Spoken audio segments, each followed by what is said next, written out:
Añoranzas de electricistas, de Víctor Manuel Sánchez. La historia de los electricistas nos permite encontrar una trayectoria política de su presente.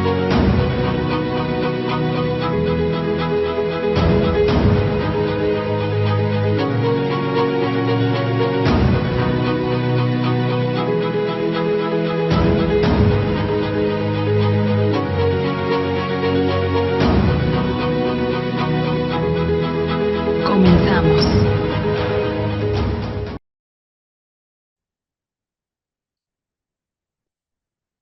Bueno, en otro lunes de añoranzas de electricistas, vamos a continuar presentando la breve historia del sindicato que escribimos en el 70 aniversario del Sindicato Mexicano de Electricistas. Vamos a continuar porque en realidad el lunes pasado solo comentamos y presentamos el índice, el bosquejo de fases, de etapas de la historia del sindicato. Les comentaba yo que para hacer una historia del 14 al 84 y poder presentar diversas etapas, diversos cortes históricos, elaboré una propuesta de cronología y les expliqué por qué los capítulos y cómo iban cada capítulo respecto a esas etapas históricas que yo encontré de la trayectoria del sindicato. Según considero y les comento, no fue una sucesión de etapas solo creada, inventada, imaginada por mí. Apegado a la historia concreta, a la trayectoria histórico-social del sindicato, elaboré esa trayectoria por etapas en puntos y cortes cruciales para el propio sindicato. Fue hasta 84 y donde el capítulo final decíamos que había una disyuntiva, una encrucijada, fortalecer a la organización sindical o caer poco a poco en una crisis donde políticamente el sindicato no tendría más camino y faltaría plantear hasta dónde llega la crisis o el fortalecimiento. Probablemente haría un capítulo después de ese que se llamara La lucha por el poder sindical electricista, de tal manera que abarcara los últimos 10 años del siglo XX y los primeros 10 del siglo XXI, porque la siguiente etapa es inevitable. La siguiente etapa del sindicato es la extinción de Compañía de Luz y del contrato colectivo de trabajo. Y en ese sentido, como sin empresa y sin un contrato vigente, va a surgir, va a crearse una resistencia a negarse a morir. Y podríamos ahí dividir de nueva cuenta la etapa de cuando se plantea el primer memorándum de entendimiento, donde hay un respiro, digamos así, donde se reconoce y se otorga un convenio donde resurgen varias cosas, principalmente centros de trabajo, las centrales eléctricas, hidroeléctricas, perdón, y le va a dar otro giro a la lucha por la resistencia. Probablemente así completáramos los 110 años de la historia del sindicato. Pero estos últimos años, por supuesto, no están en este resumen de los 70 años. Y quiero resaltar la revista Lux del 70 aniversario porque cada que la revisamos, esta revista nos permite encontrar, con perdón de la falsa modestia, una síntesis concreta de esa trayectoria política sindical del ESME.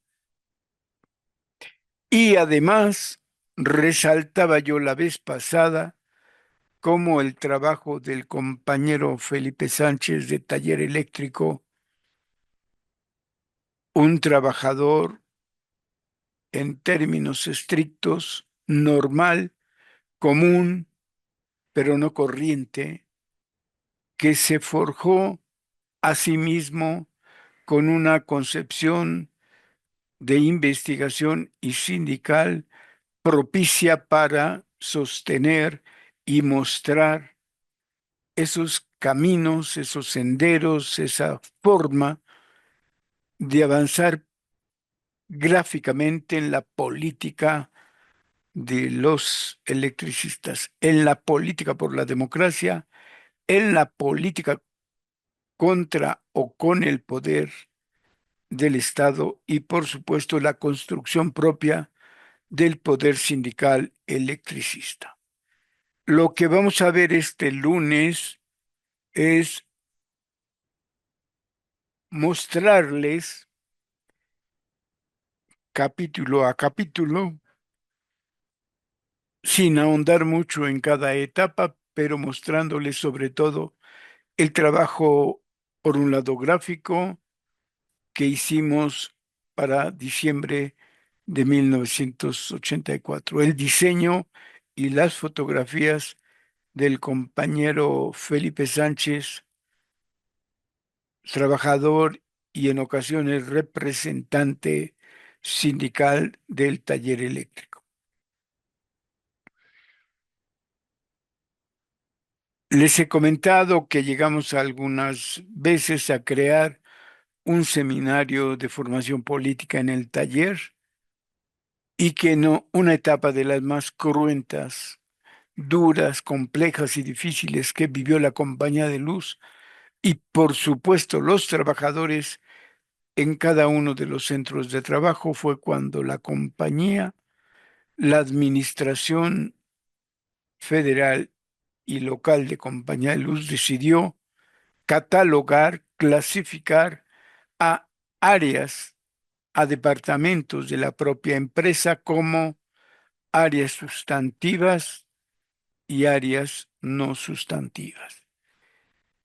En dos seminarios que hicimos de discusión con los compañeros de la línea de mando del taller eléctrico, siempre pensamos que a los dos talleres de Salónica los iban a considerar no sustantivas y que por tanto o los iban a desaparecer o los iban a ceder al contratismo o al subcontratismo.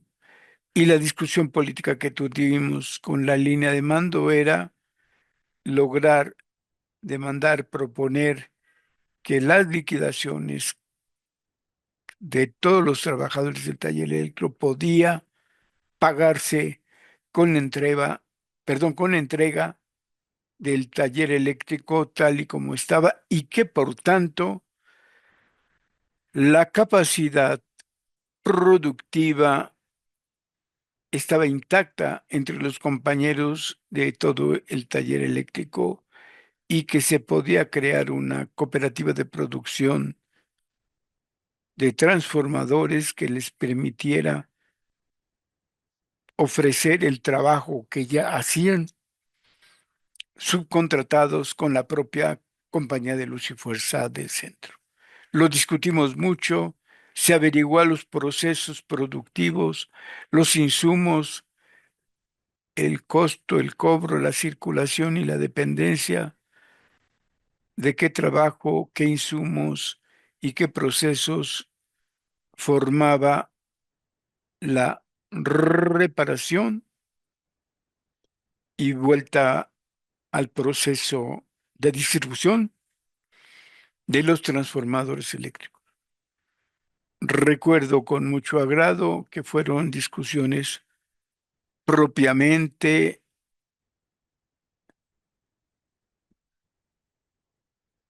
de gran contenido sindical, de gran contenido sobre las relaciones sociales de producción, para atender la posibilidad de un riesgo que todos sentíamos inminente, que declararan la separación completa y la liquidación de todos los trabajadores del taller eléctrico.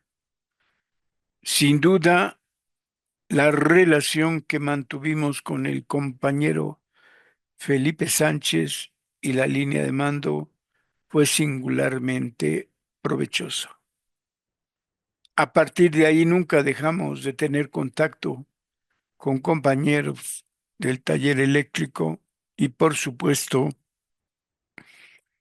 con el compañero Felipe Sánchez. Una anécdota les comento. En una ocasión visitamos juntos para hacer un reportaje en la hidroeléctrica de Necaxa.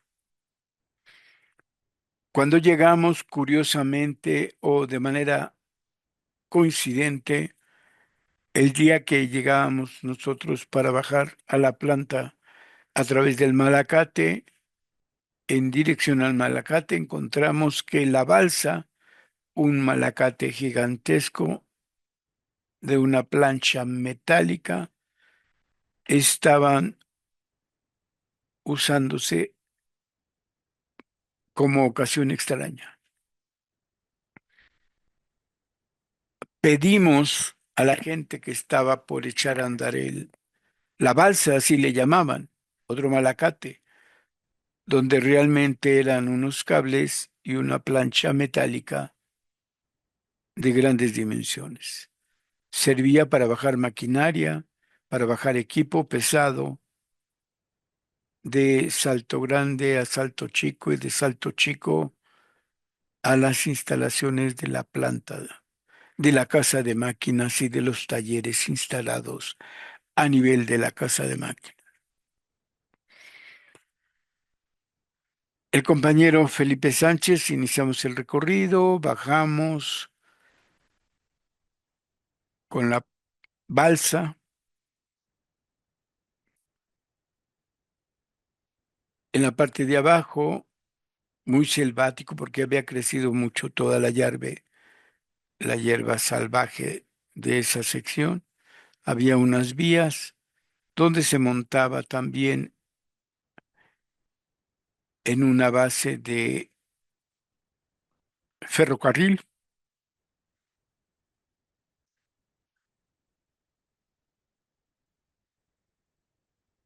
Se trasladaba ese equipo que había bajado hasta la orilla de otro precipicio propiamente, y ahí con otro Malacate se podía bajar toda esa maquinaria, todo ese equipo hasta nivel de la casa de máquinas. Hicimos el recorrido, yo llevaba una pequeña libreta. Es más, permítanme enseñarle el modelo de libreta. Siempre cuando visito lugares, estoy en reuniones, en asambleas, llevo este tipo de libretas y voy escribiendo mis notas. A veces apunto unas palabras, un esquema. La anécdota consiste en que bajamos al Malacate, estuvimos observando, yo de repente tomaba notas, y cuando llegamos al pueblo de Necaxa, porque íbamos a tratar de buscar un lugar para comer, cuando estábamos ya esperando que nos trajeran nuestros alimentos, Felipe me dice que por qué no apunto nada. ¿Cómo que nada más voy viendo y checando y no sé qué? Y me dice, qué es lo que haces? Me dice, ¿qué haces, Víctor?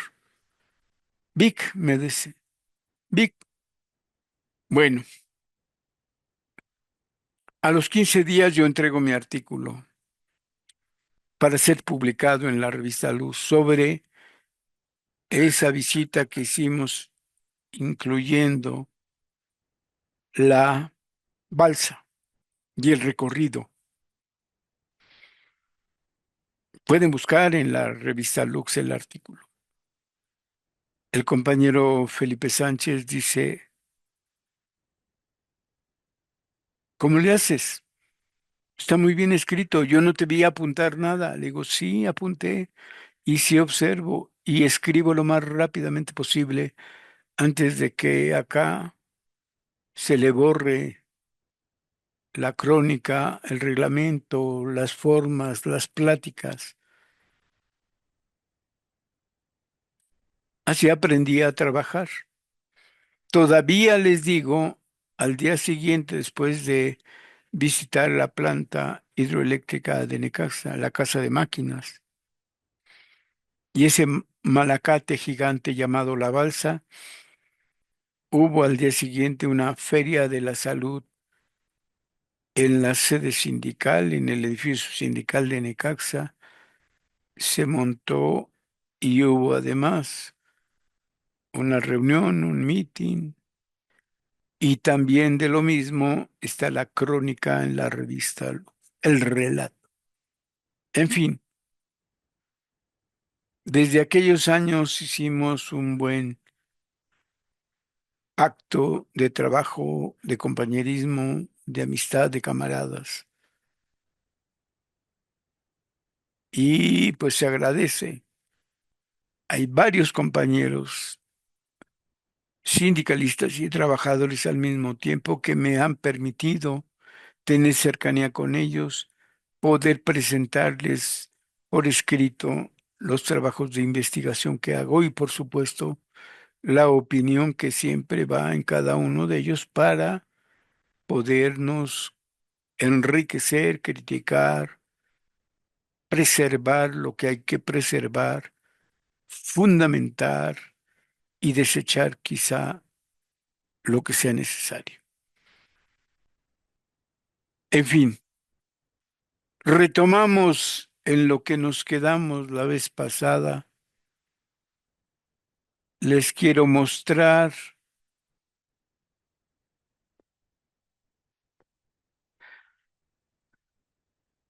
creo que esta página sí se las enseñé, pero esta no. Les leí la presentación que escribí y aunque ustedes no lo crean, las fotos se corresponden a la época de la Revolución Mexicana en la capital.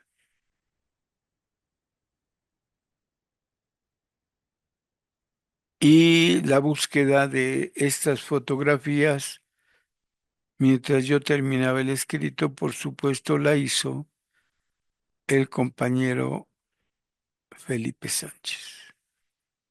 Una arenga. Parece que es Belisario Domínguez, parece que es un miembro del comité y la vestimenta de los trabajadores que se alcanza a ver es sombreros, sombreros urbanos y sombreros campesinos.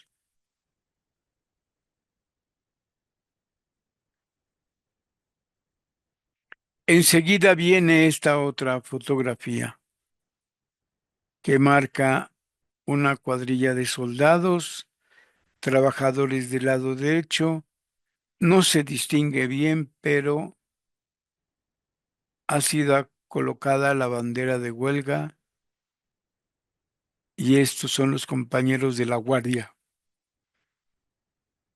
de esta huelga.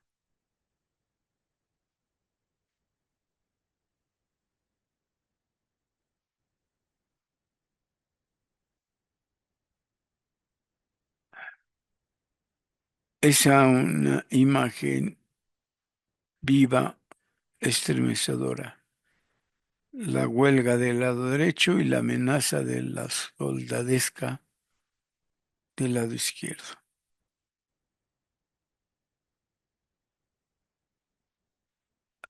En el escrito van las columnas comentando cada momento de la historia, pero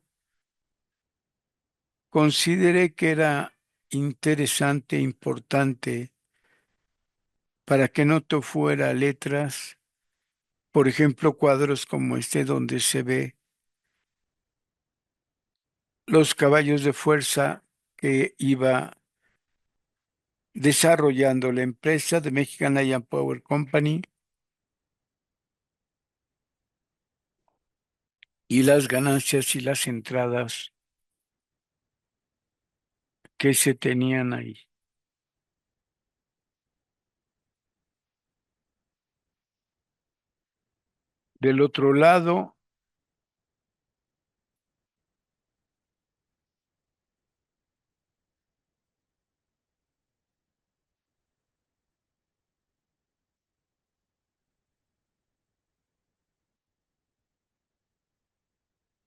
Del otro lado, perdón,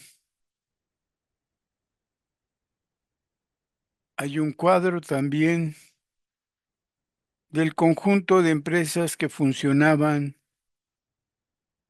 en 1910-1911.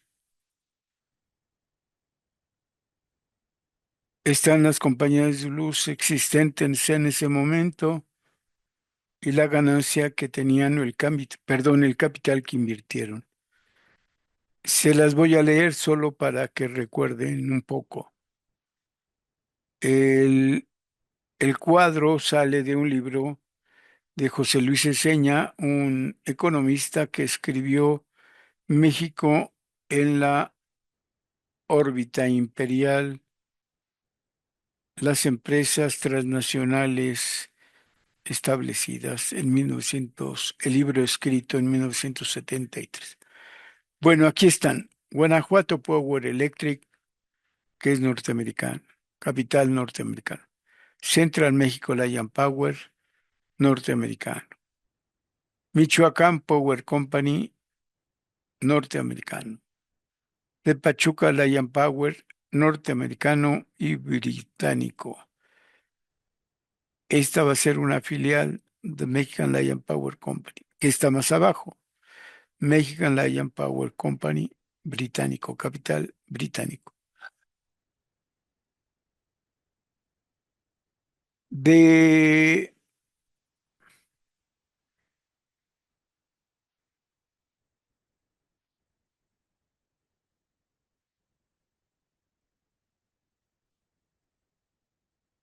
de Mexican Tramways Company, británico, que también es los tranvías eléctricos de México, capital británico. En realidad es una sola empresa de Mexican Lion Power Company y de México Tramways Company.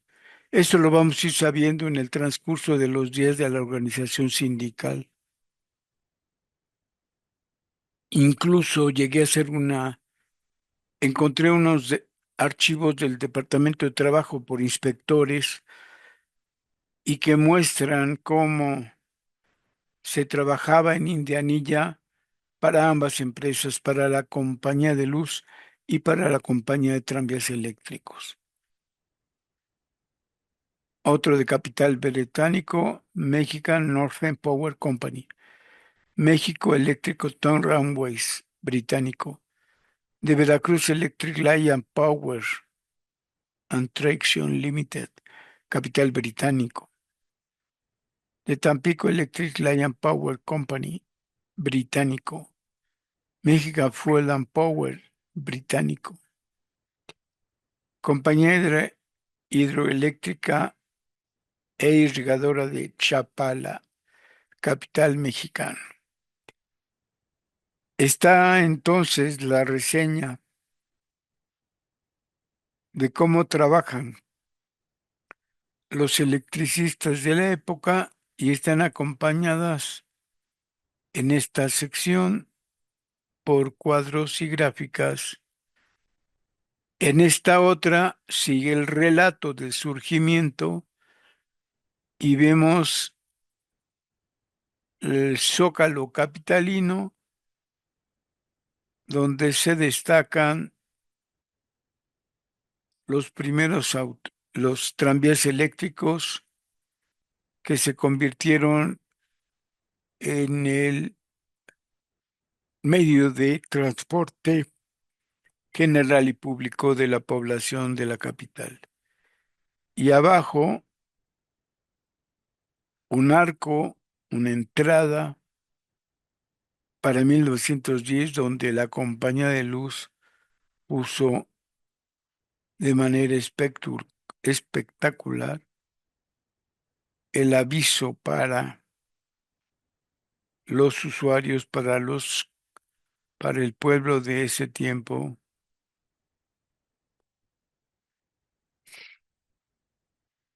de cómo funcionaba la electricidad. Y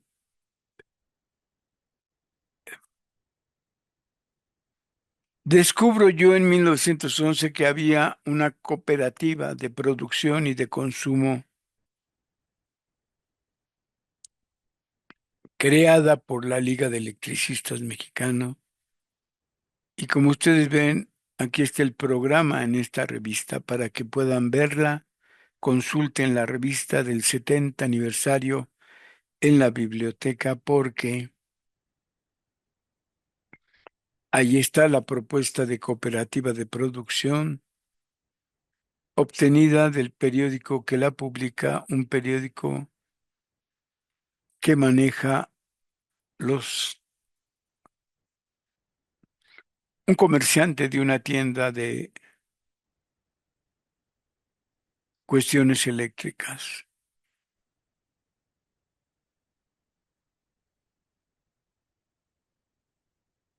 Aquí están dos ciudadanos haciendo una llamada telefónica en una maqueta del edificio. Recuerden o les recuerdo que el sindicato estaba formado por trabajadores de tres empresas completamente diferentes. La Telefónica Ericsson, la Telefónica y Telegráfica Mexicana y la Compañía Eléctrica de Luz y Fuerza Motriz. Agrego en esta página una fotocopia de la primera acta de la primera asamblea donde se va a fundar el sindicato. Del 14 de diciembre, ay, perdón, de 1914, y ese es el acta que encontramos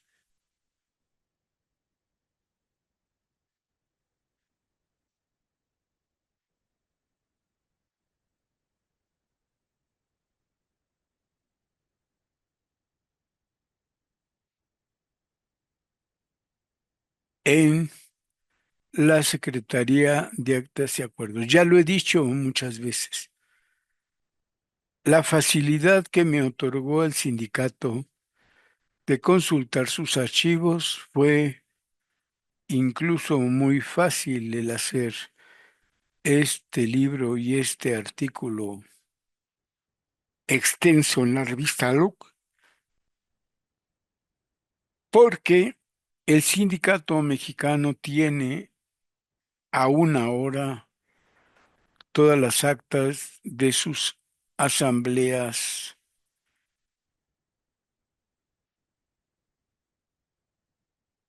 desde 14 de diciembre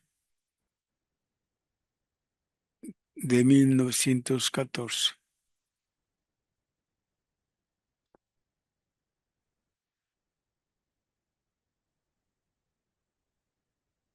Es un acta que le envían al jefe del Departamento del Trabajo,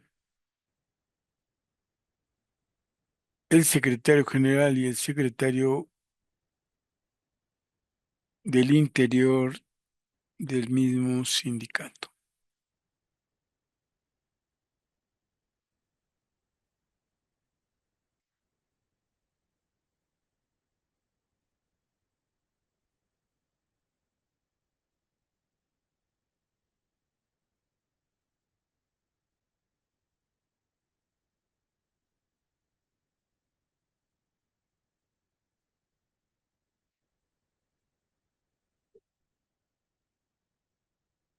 Entonces, la crónica se va enriqueciendo con algunos documentos.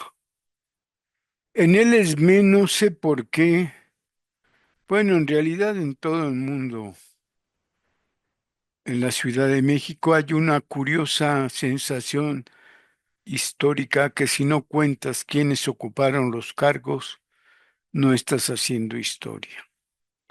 Ante esa preocupación de muchos compañeros,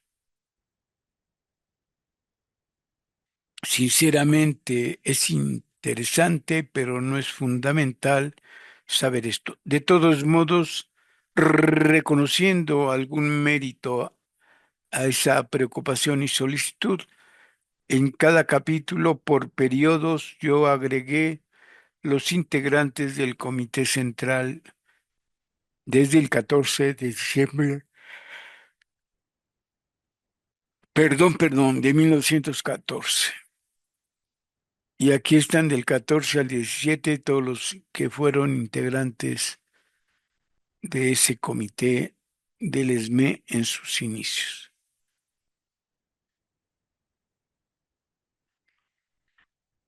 Pueden revisar y consultar, probablemente ya lo ha hecho a alguien y solo le pediría al equipo de Radisme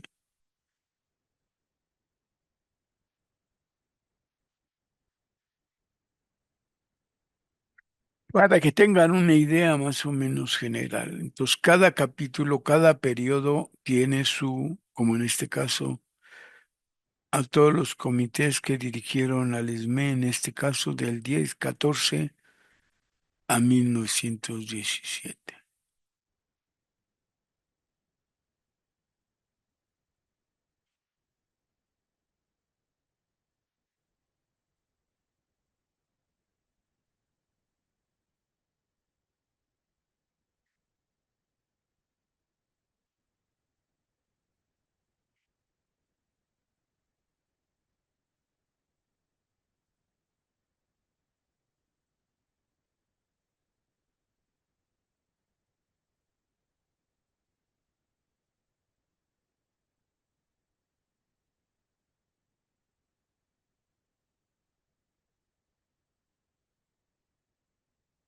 En fin, en la siguiente página tenemos otro documento importante, uno que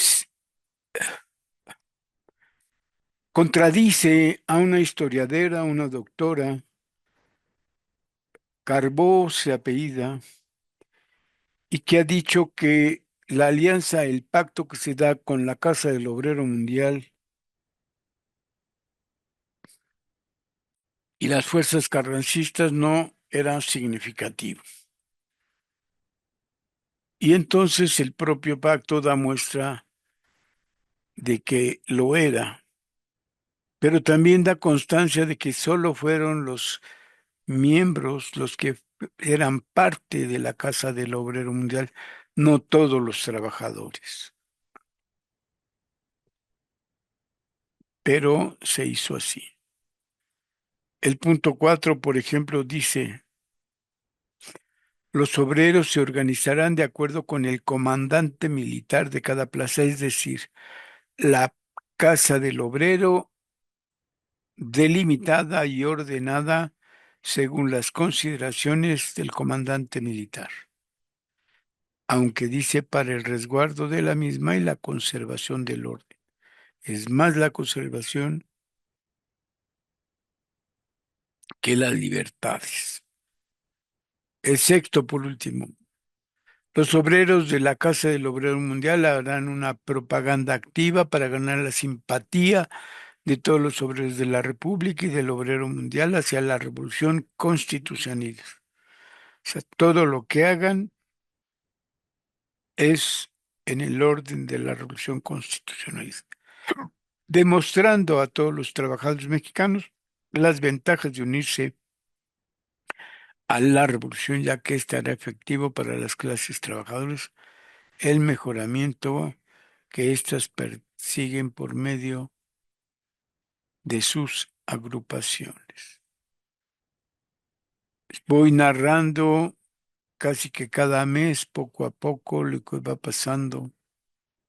Por ejemplo, en este párrafo, en 1916 en realidad hubo dos huelgas generales, una durante el mes de mayo.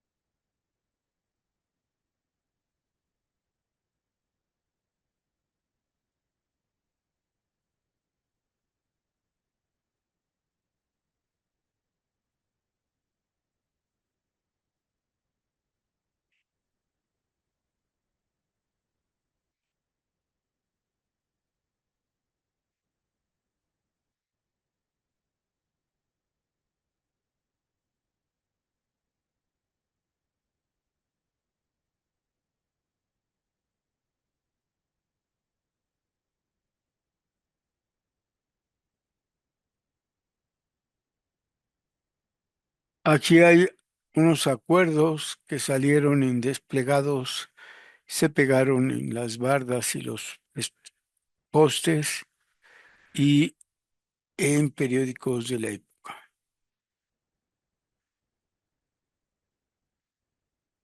Para controlar la inflación, dice, el gobierno concede plena libertad al comercio de la Ciudad de México para fijar sus precios durante 4 días a fin de observar si hay mejoría en la grave situación por la que atraviesa el público metropolitano en lo que se refiere a su alimentación. Es decir, es claro Carranza lo que va a dictar aquí, que crea una disque junta reguladora de los precios, pero lo que hace es que dice, todos los comerciantes fijan los precios de sus mercancías que venden. Horror. Así no se iba a controlar jamás la inflación. Pero ese es el decreto que establece Carranza como jefe del ejército constitucionalista.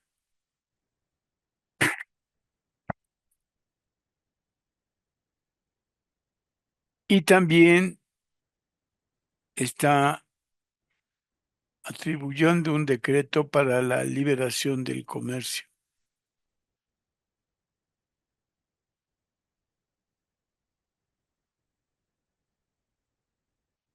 Como pueden ver, también agregué algunas noticias de periódicos como esta donde le están haciendo consejo de guerra a los obreros que formaron el comité de huelga en 1916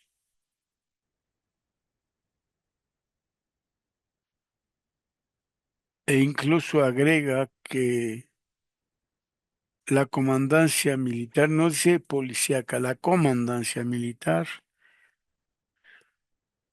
va a acumular los dos procesos para los delitos conexos y las afectaciones a la producción.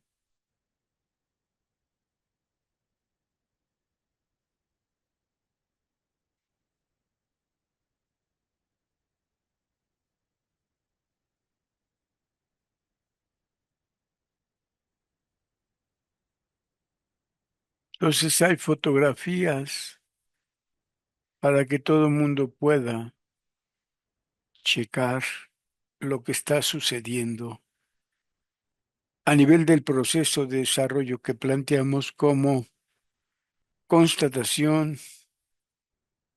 estos dos desplegados de los periódicos, del Pueblo y de Revista de Revistas,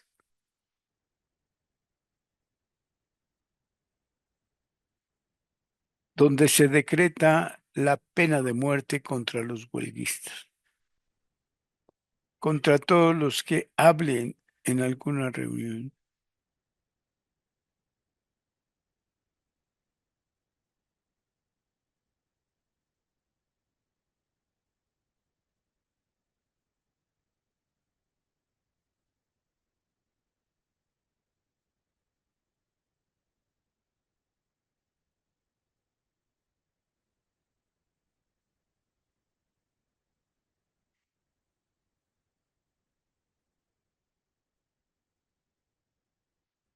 Y le da una sentencia de demostración increíble. Los documentos que logré localizar para esta crónica de verdad se me hicieron importantes. Una fotografía de Ernesto Velasco de aquella época, cuando es encerrado en la cárcel de Lecumberri. Otra fotografía con un mitin a las afueras de Lecumberri solicitando la liberación de Ernesto Velasco.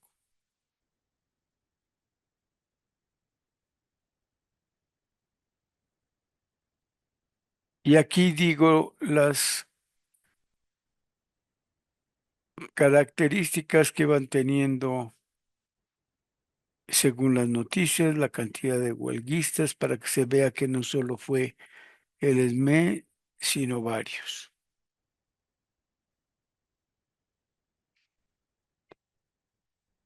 Y una parte de una asamblea del 16 de octubre de 1916 dice, citó varias convocatorias y circulares dirigidas en todos los departamentos, animándolos a no desmayar en la lucha, así como que se nombren representantes de cada departamento, la llamada comisión de trabajo, para formar las condiciones activas durante el receso y la de cobros con carácter de permanente para lo sucesivo. Punto 3. Sobre el asunto del memorial de peticiones, informó que se había concedido a satisfacción lo que se solicitaba. Y yo lo tomé, este fragmento, del libro de actas de asambleas número 1 del ESME, una asamblea realizada el 16 de octubre de 1916. Y entonces yo buscaba periódicos, encontraba en la noticia, por ejemplo, cuando yo encuentro la cooperativa de producción, porque encontré el periódico Electrón en la Hemeroteca Nacional, sin decirle nada, el compañero Felipe Sánchez a los 2 días ya había ido a la hemeroteca y ya traía fotografías del periódico Electrón y era increíble la iniciativa, la capacidad del compañero porque iba al tanto de lo que íbamos nosotros proponiendo y sabía de antemano o sin ponernos de acuerdo lo que era un requisito para poder agregar gráficas, noticias y fotografías.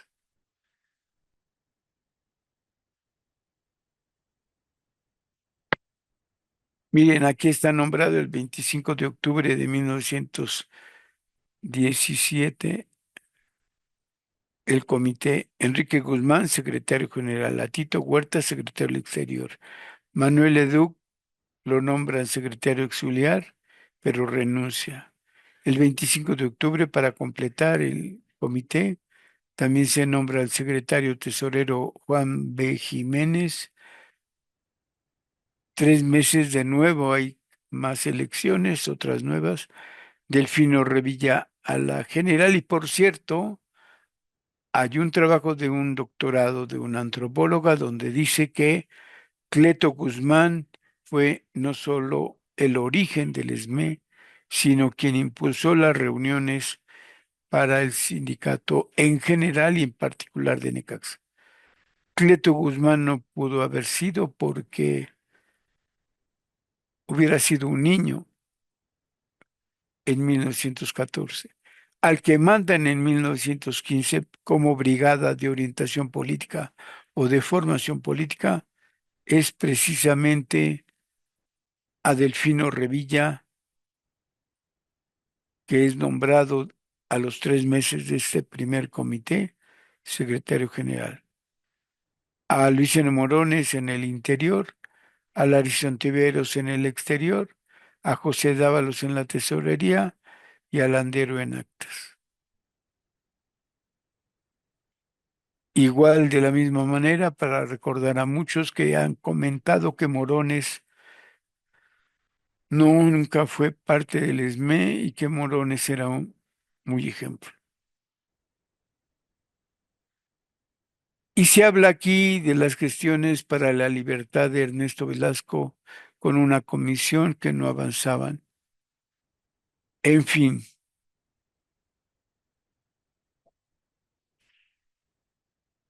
insisto,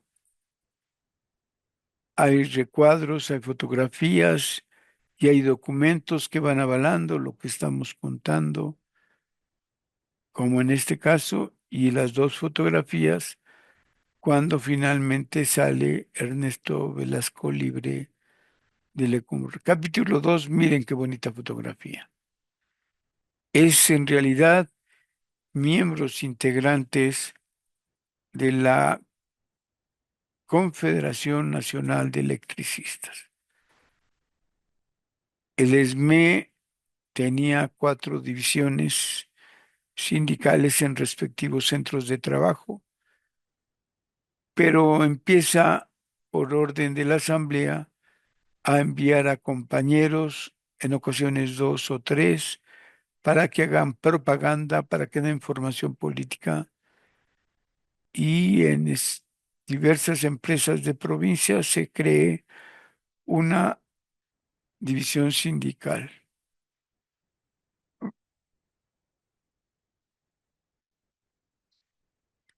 En este capítulo, el primer documento es una propuesta de pacto que Morones, el secretario general de la CROM, de la Confederación Regional Obrera de México, le plantea para, si ya había hecho alianza con Carranza, ahora lo piensa hacer con Obregón, de tal manera que las organizaciones que impulsa Morones en realidad no van a cumplir con la soberanía, autonomía que se merecen. Este es el capítulo 2, reorganización y expansión del sindicato. Como se puede apreciar, son fotografías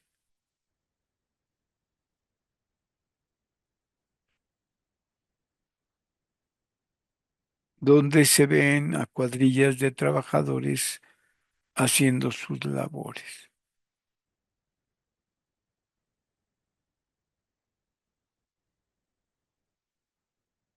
Pareciera propiamente la pared de una estación o subestación.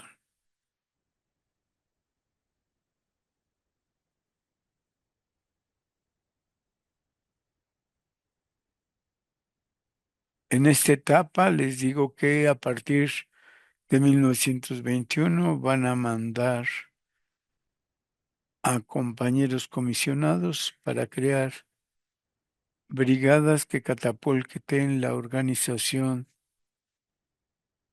del ESME. En 1921 va a haber una huelga provocada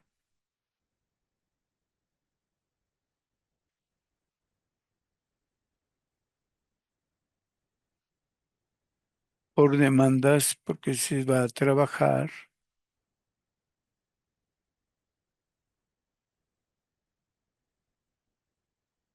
en túneles para la conexión de Tepeshi. Y lo que va a provocar que haya un paro y una movilización es que los compañeros electricistas de Necaxa dicen que ese trabajo les pertenece, pero mandan a mineros a hacer los túneles tanto en la presa original que está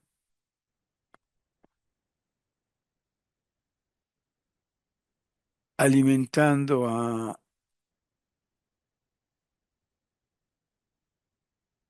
la planta hidroeléctrica de Necaxa.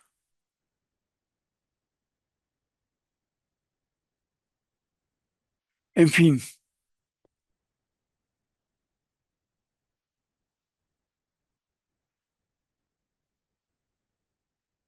les digo, ve el texto y unos cuadros que pueden ser noticias de periódico o actas de asamblea. Miren aquí, es un archivo donde se muestra el contrato individual que se hace firmar a los trabajadores. Señor, y era el nombre del trabajador. De acuerdo con el contrato verbal que hemos celebrado, participo a usted que la Compañía Mexicana de su Fuerza Motriz acepta para las obras de naturaleza extraordinaria que está efectuando, le preste a usted sus servicios que consisten en los siguientes trabajos.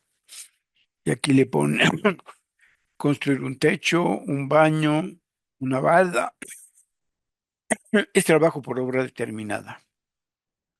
En el departamento, y aquí dice eléctrico, de producción, de construcción, y el plazo de tantos días, para contar desde esa fecha o a opción de la compañía hasta que queden terminados los trabajos y el sueldo que se va a percibir por el trabajador.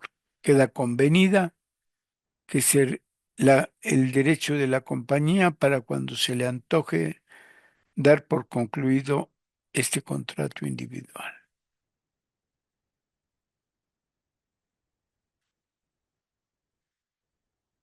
Localizamos el contrato en el Archivo General de la Nación, caja 488, expediente 2.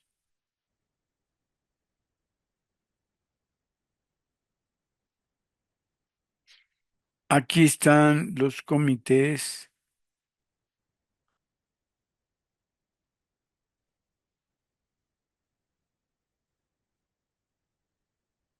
durante el periodo 1918-1933. Insisto, esta lista de nombres de los miembros del comité fue a disposición. La elaboré porque algunos preguntaban precisamente los nombres de los miembros del comité. Es un libro, ya les dije.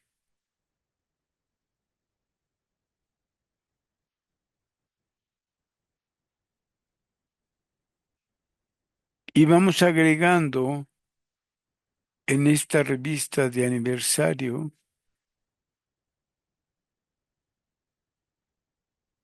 y hay un convenio, hay una asamblea y este es el resultado de esta asamblea. La cuarta convención reconoce la división del DF como matriz y las divisiones Necaxa, Pachuca, El Oro, Cuando y Alameda, 1928. Dice el acta, en la Ciudad de México, a los 22 días del mes de marzo de 1928, reunidos los que firman al calce, delegados por las divisiones que se citan, en el edificio de Mesones número 17, en convención convocada por la Confederación Nacional de Electricistas y similares. Mesones 17 es un edificio donde estuvo sesionando algún tiempo el ESME.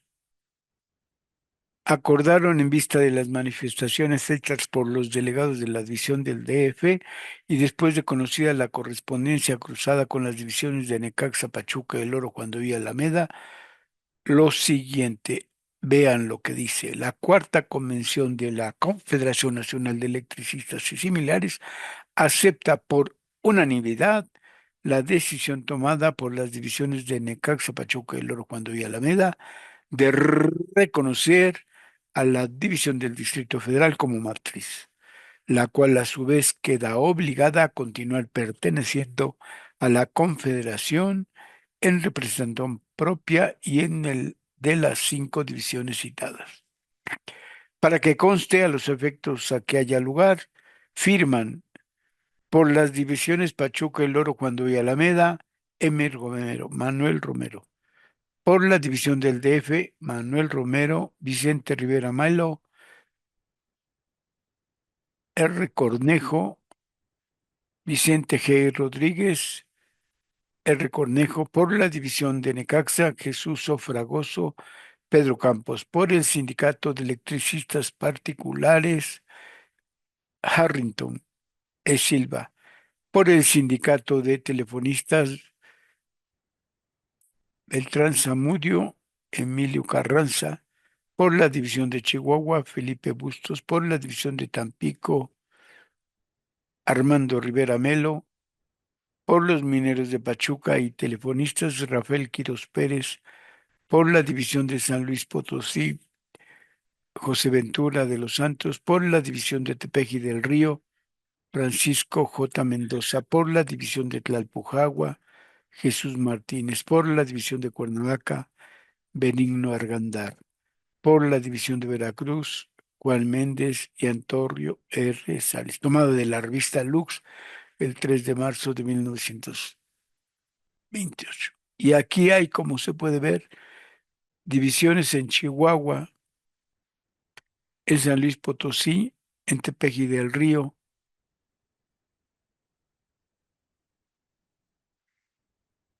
en Cuernavaca y en Veracruz. Van creciendo las divisiones y en 1928, por decir algo, también el ESME decide la creación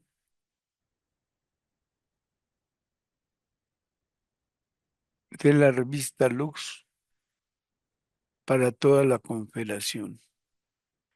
Vemos en esta fotografía las oficinas centrales de Compañía de Luz.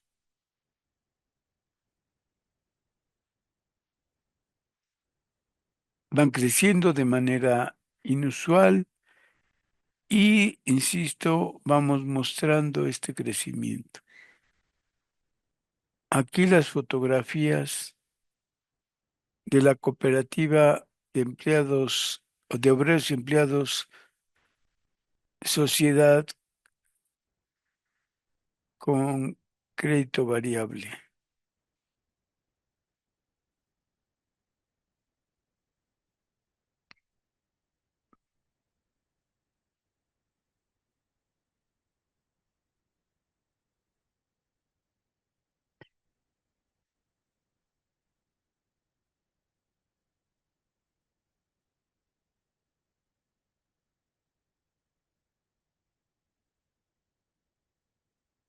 El siguiente capítulo es una fotografía que se tomó cuando se fue a la Secretaría del Trabajo a comprobar si se iba o no a dar por legal la huelga de 1936. Todos están en los patios de la Secretaría del Trabajo. Son los trabajadores que llegaron ahí para esperar una respuesta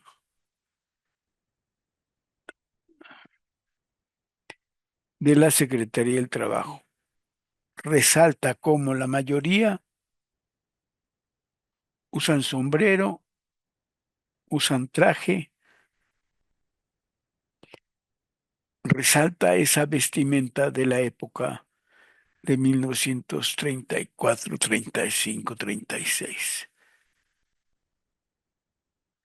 El estandarte tiene el escudo, tiene el nombre del sindicato y la fecha de 14 de diciembre de 1914. Lo llamativo es que debajo de la fecha hay una hoz y un martillo y un libro. El símbolo, el sello del Partido Comunista de aquella época. El ESME, tanto en los estatutos como en ese estandarte que estamos viendo ahí, se reconoce comunista. Estos años se van a hacer esas declaraciones y en alguna ocasión vamos a hacer la añoranza de qué se discutía y qué se entendía por el comunismo por parte de los trabajadores electricistas. Aquí tenemos para agosto de 1935 todos los departamentos donde trabajaban los electricistas en compañía de Mexican Light and Power Company Limited. Son en total 42 departamentos. Están sacados de los estatutos de los representantes departamentales de 1935. Los leo rápido y se me va a acabar el tiempo. Estos son los departamentos. Insisto, te venía el nombre de los trabajadores representantes, al lado de qué departamento eran. Estos son los departamentos. Agentes foráneos, alumbrado público, recuerden que ese ya desapareció, almacén general, cables subestaciones, instaladores y mantenimiento, cables subterráneos, operación, caja, calibración y pruebas, civil, cobranzas, lecturas, compras, 12 conexiones y medidores oficinas, 13 conexiones y medidores operación sistema, 14 conexiones y medidores taller.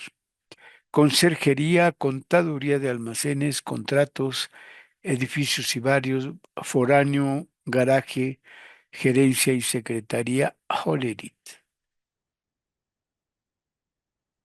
24, inspección. 25, laboratorio, una parte. 26, el resto del laboratorio. Legal, líneas aéreas, médico y publicidad. Operación oficinas, ingeniería eléctrica. Operación sistema, planta de vapor y planta de gas. Producciones de concreto, pruebas de voltaje, subestaciones de mantenimiento, subestaciones operación, teléfono, tesorería auditores, tesorería listas de raya, transmisión y el último departamento, transmisión y distribución de oficinas.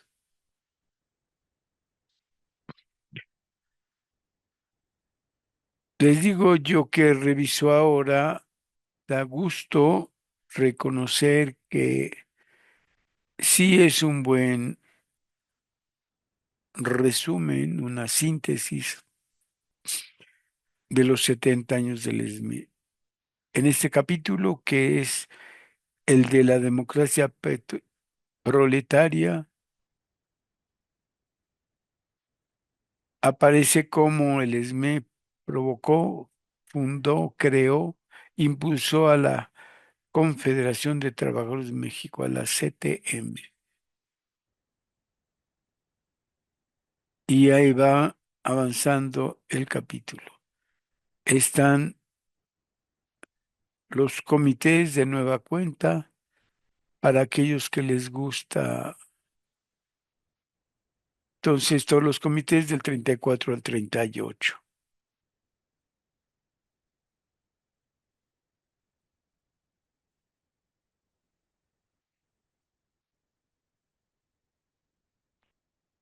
Y es interesante porque a veces uno sí no ubica, y acá ubicamos a los secretarios de manera concreta o precisa.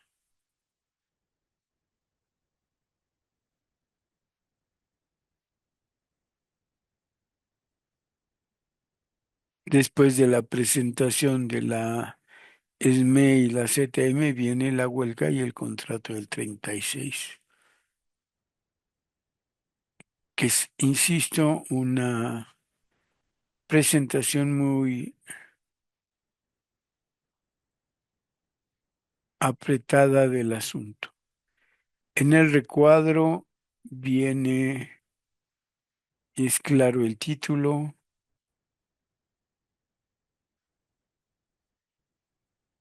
el pliego de peticiones del SME durante la huelga de 36,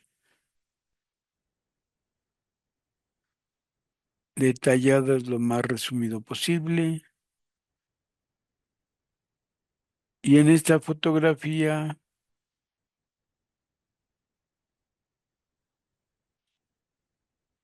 David Roldán, Manuel Paulín y Francisco Breña Alvírez, secretarios del comité y a la vez ingenieros.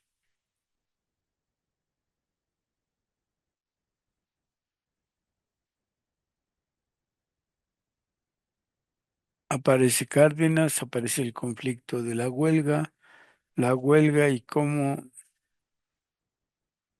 fue posible que pasara lo que pasó y entender con claridad precisamente eso que pasó. Se nos acabó el tiempo, compañeros y compañeras. Disculpen ustedes. Nos quedamos en el capítulo 4, el estancamiento de los electricistas 1939-1952.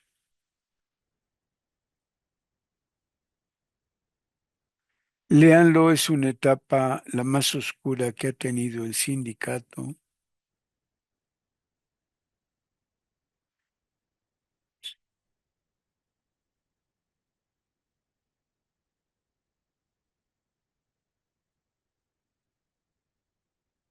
Y les dio algo que se firma en la revisión de contrato en 1940 que me parece claramente extraño, importante y demás.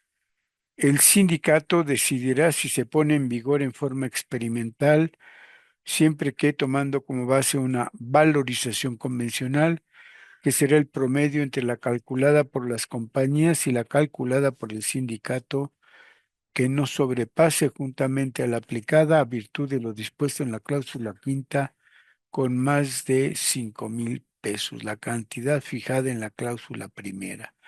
Pero en este caso, las compañías llevarán una cuenta especial para cada una de las modificaciones en forma experimental y al cabo de un periodo de 7 meses, cuando las modificaciones respectivas hayan sido firmadas por las partes, las compañías y el sindicato harán una comparación de los cargos hechos a dichas cuentas en los últimos 6 meses y la valorización con que hayan puesto en vigor. Es decir, se aprueba una cantidad fija para toda la revisión del contrato colectivo, pero condicionada a pláticas, a montos, a cantidades y a lo que haya que contabilizarse desde la perspectiva del costo-beneficio de la empresa. Hay una fuerza donde se resalta las decisiones de la compañía más que la propuesta del sindicato. Bueno, como digo, se nos ha acabado el tiempo. Dejamos en este inicio del capítulo 4 estancamiento del SME. Estancamiento es la llegada del charrismo al SME y ha existido de manera grave, puntual. Lo comentaremos en la próxima añoranza de electricistas. Por lo pronto, gracias y nos vemos la próxima semana en otra añoranza de electricistas. Gracias.